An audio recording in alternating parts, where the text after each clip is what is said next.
So guys, last video में आपने काफी सारा प्यार दिया है, वीडियो को लाइक किया है। बहुत इंपॉर्टेंट हमने डिस्कशन की थी रिगार्डिंग आईटीआर फाइलिंग और कुछ इंपॉर्टेंट डिडक्शंस। अगर वो वीडियो अभी तक नहीं देखी है, जाके देख लेना, आपको काफी हेल्प मिलने वाली है आपकी असेसमेंट्स में। आपको जो डिडक्शन मिलती हैं वो कैसे अलाउ करवाना है, अगर वो डिसअलाउ सामने वाला ऑफिसर कर रहा है तो जरूर जाके देख लेना। आज भी हम एक ऐसे ही रेलेवेंट केस के साथ जुड़े हैं, तो प्लीज वीडियो को एंड तक देखना और लाइक कर देना वीडियो, बिकॉज आपके एक लाइक से चैनल को सपोर्ट मिलता है और हमारे साथ काफी यूजर्स जुड़ते हैं, ताकि हम आपको ऐसे ही वैल्यूएबल इंफॉर्मेशन टाइमली देते रहे। So let's get started. So guys, आपको पता होगा कि अगर आप आईटीआर को टाइमली फाइल नहीं करते हो तो आपके जो लॉसेस होते हैं आईटीआर में वो आपको अलाउ नहीं किया जाता कि आप कैरी फॉरवर्ड करो। आईटीआर अगर ड्यू डेट से पहले फाइल नहीं की तो आपको लॉसेस कैरी फॉरवर्ड करना अलाउ नहीं किया जाएगा। कैरी फॉरवर्ड मतलब फॉर एग्जांपल फाइनेंशियल ईयर 2021 में आपको लॉस होता है 20 लाख का। अगर आप चाहते हो कि इस लॉस को आप अगले साल यूज कर लो तो आपको इस लॉस को कैरी फॉरवर्ड करना होता है, ताकि अगले साल आप इसे ब्रॉड फॉरवर्ड कर लो। तो उसके लिए आपको रिटर्न को टाइमली फाइल करना है विद इन ड्यू डेट। कुछ एक्सेप्शंस होती हैं, फॉर एग्जांपल हाउस प्रॉपर्टी का लॉस है तो आप अगर लेट भी फाइल कर रहे हो तब भी आपको अलाउ हो जाता है। आप रिटर्न को लेट फाइल कर रहे हो तब भी लॉस कैरी फॉरवर्ड कर सकते हो, बट अगर कोई आपका बिजनेस लॉस है उसको आपको टाइमली फाइल करना है। कुछ एक्सेप्शंस रहती हैं, बट अभी हम जनरल बात कर रहे हैं। तो हमारे केस में क्या हुआ था, इसमें आईटीआर को तो फाइल किया था टाइमली और उसमें लॉसेस तभी वो कैरी फॉरवर्ड कर रहे थे, बट जो स्टैट ऑडिट थी या जो टैक्स ऑडिट थी वो टाइमली कंप्लीट नहीं हुई थी।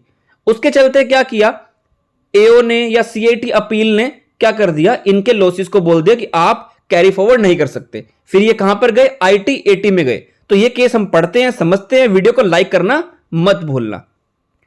तो आईटी80 के पास किया था केस, कोचिन बेंच था, और उन्होंने बोला था कि आप बिजनेस लॉस को अगर डिनाई कर रहे हो कैरी फॉरवर्ड के लिए तो ये जस्टिफाइड नहीं है। ये तो क्रक्स है, जस्टिफाइड नहीं है। तो एक्चुअली में क्या हुआ था, there could be several reasons for not getting the stat audit या tax audit done with prescribed time. मतलब अगर जस्ट बिकॉज टैक्स ऑडिट आपकी टाइम से नहीं हुई है, आपने रिटर्न फाइल कर दिया, जो कि एक कंडीशन है लॉस को कैरी फॉरवर्ड करने के लिए, जो कि कंडीशन है कि आपको आईटीआर फाइल करनी है टाइमली से, बट अगर आपने टैक्स ऑडिट टाइम से नहीं करवाई तो दैट डजंट मीन कि आपको लॉस कैरी फॉरवर्ड करने के लिए अलाउ ना किया जाए। या तो आप स्पेसिफिकली लिख दो कि हां आपको लॉस कैरी फॉरवर्ड करने के लिए नहीं दिया जाएगा। एसएससी ने क्या किया था वो एक बिजनेस कर रहे थे, मैन्युफैक्चरिंग ऑफ इंजीनियरिंग गुड्स।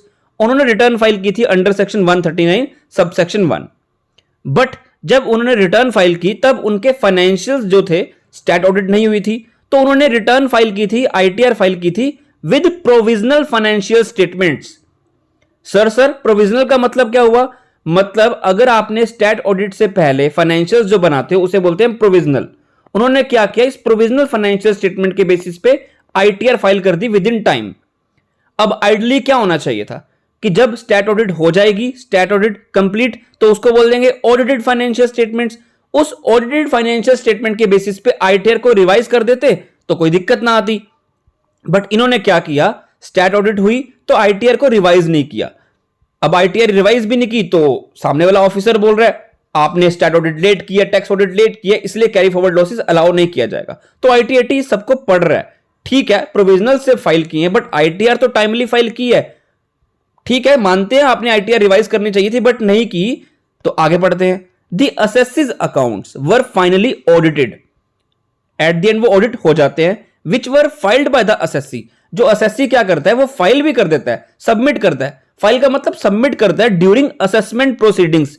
जब एओ के सामने प्रोसेसिंग्स होती हैं, जब असेसमेंट स्टार्ट होती है, उनके सामने वो रेवेन्यू फाइनेंशियल जो ऑडिटेड है उनके सामने, ऑफिसर के सामने रख देते हैं assessee in the first round of litigation. But admittedly assessee ने क्या किया था, revise return of income file नहीं की थी with revised figure of income या loss post audit. Obviously loss की बात कर रहे हैं। अब रेवेन्यू ने क्या बोला, revenue initiated proceedings against the assessee. मतलब जो ऑफिसर है, एओ है या सीआईटी अपील ने भी जो यही बातें बोली कि आपने क्या किया, सेक्शन 44AB जो टैक्स ऑडिट के प्रोविजन है उनको फॉलो नहीं किया और आपने टैक्स ऑडिट टाइमली नहीं करवाई। एओ ने असेसमेंट की है wide first assessment order in first round of litigation bye accepting return loss. But उन्होंने ये बोला है कि आपका लॉस तो है, चलो ठीक है, बट हम इसे कैरी फॉरवर्ड नहीं करने देंगे बिकॉज आपने रिटर्न को टाइमली तो फाइल किया है बट टैक्स ऑडिट टाइमली नहीं करवाई। ट्रिब्यूनल ने क्या बोला? ट्रिब्यूनल ने क्या किया? एओ के ऑर्डर को भी सेट असाइड कर दिया, सीआईटी अपील के ऑर्डर को भी सेट असाइड कर दिया और साथ में फ्रेश डायरेक्शन दे दी एओ को with the direction to assess the income oblique loss of the assessee on the basis of audited financial statements and other materials in accordance with law. Counsel for the assessee उन्होंने क्या किया? Submit की return of income was filed in time, filed timely किया था। Only grievance क्या था revenue का कि हम कैरी फॉरवर्ड लॉस नहीं करेंगे बिकॉज आईटीआर रिवाइज नहीं हुई थी based on the audited account. ITAT has ruled that if assessee has not got its stat audit done under Companies Act 2013 within the prescribed time or has not got its tax audit done, उसके लिए तो panel provisions है, वो separately follow कर लेगा assessee कि stat audit नहीं हुई टाइमली पेनल्टी प्रोविजन लगा दो, टैक्स ऑडिट नहीं हुई पेनल्टी प्रोविजन लगा दो। बट आप कैरी फॉरवर्ड लॉसेस को रोक नहीं सकते, आप पेनल्टी प्रोविजन लगाओ बट कैरी फॉरवर्ड लॉस मत रोको। Section 80 stipulates that return of income is to be filed within the prescribed time कि अगर आपको लॉसेस को कैरी फॉरवर्ड करना है, आपको रिटर्न ऑफ इनकम क्या करना है? आईटीआर को टाइमली फाइल करना है, जो कि इन्होंने की था। Which assessee did complied उन्होंने किया है, हालांकि प्रोविजनल फाइनेंशियल स्टेटमेंट से किया है बट किया है, were filed along with the return of income. Moreover, the tribunal मतलब ITAT in the first round of litigation has directed AO कि आप इनकम को असेस करो based on audited financial accounts. ठीक है, आपने कैरी फॉरवर्ड लॉसेस अलाउ नहीं कर रहे हो, मतलब आप पेनल्टी प्रोविजन लगाओ बट आप कैरी फॉरवर्ड लॉसेस को अलाउ करना पड़ेगा और साथ में आपको रिवाइज फाइनेंशियल चेक करने पड़ेंगे, उसके बेसिस पे आप कैरी फॉरवर्ड लॉसेस अलाउ करो। सो एट द एंड क्या निकला? We are of the considered view that there is no justification for denying the carry forward of the business loss for the year under consideration based on the audited financial statements. और ये case title आप देख सकते हो, deputy commissioner of income tax versus आप case देखते हो aerospace. तो कंक्लूजन क्या है कि अगर आपने आईटीआर को टाइमली फाइल किया है तो आपके लॉसेस कैरी फॉरवर्ड किए जाएंगे। ठीक है, आपने स्टैट ऑडिट टाइमली नहीं करवाई, टैक्स ऑडिट टाइमली नहीं करवाई, पेनल प्रोविजन फॉलो करो बट लॉसेस कैरी फॉरवर्ड करने पड़ेंगे। आईटीआर रिवाइज करना चाहिए था बट आईटीएटी ने अलाउ कर दिया, चलो ठीक है नहीं किया, आईटीआर रिवाइज करना चाहिए था but still loss carry forward इनको अलाउ करो और वो भी ऑडिटेड फाइनेंशियल स्टेटमेंट के बेसिस पे, ना कि जो इन्होंने प्रोविजनल फाइल किया। सो आई बिलीव आपको वीडियो काफी रेलेवेंट लगी होगी। वीडियो में कुछ भी अच्छा लगे तो लाइक शेयर कमेंट करना मत भूलना।